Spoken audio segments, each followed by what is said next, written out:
আসসালামু আলাইকুম। আপনারা সবাই কেমন আছেন? আশা করি ভালো আছেন, সুস্থ আছেন। আমরাও ভালো আছি। চলে আসলাম আরেকটি নতুন ভিডিও নিয়ে। আজকে আমি রান্না করিব কমলি শাক দিয়ে শুটকি মাছ রান্না আর পটল ভাজি। দেখতে থাকেন। ভিডিওটি ভালো লাগলে অবশ্যই আমার চ্যানেলটি সাবস্ক্রাইব করবেন, পাশেই থাকবেন। আমি রান্নার জন্য কমলি শাকগুলো ভালো করে ধুয়ে নিয়েছি। রান্নার জন্য মরিচ, পেঁয়াজ, পটল ভাজির জন্য এই সাইজ করে কেটে নিয়েছি। যেহেতু এটা শুটকি মাছ দিয়ে রান্না করবো, দেশি পুঁটি মাছের শুটকি মাথা ফেলে দিয়েছি। এখন চলে যাব মূল রান্নায়। জন্য চুলাতে একটি কড়াই বসিয়ে দিয়েছি। এখন আমি কড়াইটা গরম হয়ে আসছে, এখন তেল দিয়ে দিব পরিমাণ মতো।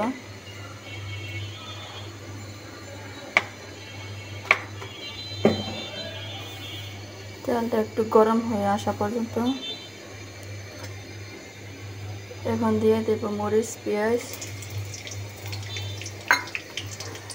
হালকা করে ভেজে নেব। পেঁয়াজটা আমার ভাজা হয়ে গেছে, এখন দিয়ে দিব রসুন বাটা। ভালো করে নেড়ে চেড়ে নেব।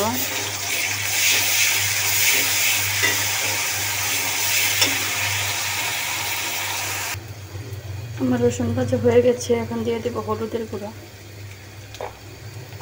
আবার ভালো করে নেড়ে চেড়ে নেব। এর মধ্যে দিয়ে দেব ধুয়ে রাখা শুটকিগুলো ভেজে নিলে ঘ্রাণ ভালো আসে।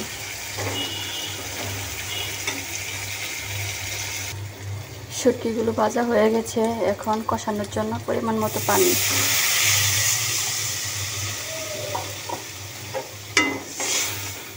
এখন আমি এক এক করে সব ধরনের মশলা দিয়ে নেব।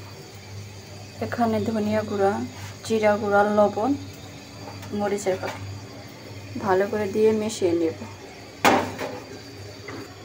আমার মেশানো হয়ে গেছে, এখন ঢেকে দিব। ভালো করে কষানো হতে থাকবে। মশলাটা কষানো হয়ে গেছে, এখন ধুয়ে রাখা কমলি শাকগুলো দিয়ে দিব। এর সাথে মশলা ভালোভাবে মিশিয়ে নেব। মশলার সাথে ভালো করে মিশিয়ে নিয়েছি, এখন ঢাকনা দিয়ে কিছুক্ষণের জন্য ঢেকে দিই। এর মধ্যে ঢাকনা খুলে আবার হালকা একটু নাড়া দিয়ে দিই, নিচে লাগা যেতে পারে।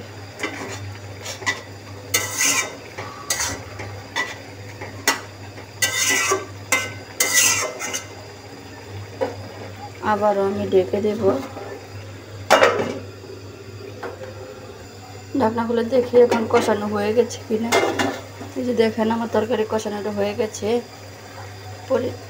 পরিমাণ মতো হালকা একটু পানি দিয়ে নেব, যেহেতু পাতার তরকারি বেশি ঝোল দেওয়া যাবে না। আমি একটুকু পরিমাণ পানি দিলাম, এখন ঢেকে দেব। মাঝখানে আরেকবার ঢাকনা খুলে চেক করে নেব কোন পর্যায়ে আছে। এই দেখেন জলটা ফুটে আসছে, ঢেকে দিই। তরকারিটা পরে হয়ে আসছে, এখন আমি ভাজা জিরে গুঁড়ো দিয়ে দিব। ভালো করে নেড়ে ছেড়ে দেব। যেহেতু ঝোলটা আরেকটু শুকাবো, তার জন্য আরেকটু চুলার উপরে রেখে দেব। আমার কিন্তু তরকারিটা হয়ে গেছে, আর আমি অফ ক্যামেরাতে লবণটা চেক করে নিয়েছি, আপনারা নেবেন। আমার তরকারির রান্নাটা শেষ। এখন আমি পটল ভাজি করব। পটল ভাজির জন্য পটলগুলো ভালো করে ধুয়ে নিয়েছি। এখানে মরিচের গুঁড়া, ধনিয়া গুঁড়া, হলুদের গুঁড়া, লবণ ভালো করে মিশিয়ে নিব। পটলগুলো ভালো করে মেশানো হয়ে গেছে। পটলগুলো ভাজার জন্য আমি কড়াইতে পরিমাণ মতো রেগুলার সয়াবিন তেল দিয়েছি। এখন পটলগুলো দিয়ে দিই। আমি পটলগুলো দিয়ে দিয়েছি, এখন কিছুক্ষণের জন্য ঢাকনাটা ঢেকে দিব সিদ্ধ হওয়ার জন্য। ওদিক দিয়ে পটল ভাজা হতে থাক, আর এগুলো পটল ভাজা দেওয়ার জন্য আমি মরিচ, পেঁয়াজ এই মশলার সাথে মাখিয়ে নিব। পেঁয়াজগুলো মাখানো হয়ে গিয়েছে, পটলগুলো আমি এক এক করে উল্টে পাল্টে নিব। উল্টানো হয়ে গিয়েছে, এই পর্যায়ে মাখিয়ে রাখা পেঁয়াজগুলো দিয়ে দিব।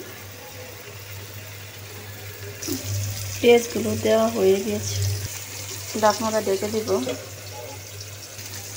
আবার একটু উল্টে পাল্টে দিব। আমার পটল ভাজি হয়ে গেছে, এখন নামিয়ে নিব। এই হলো আজকে রান্না, কুমড়ি দিয়ে শুটকি মাছ আর পটল ভাজি।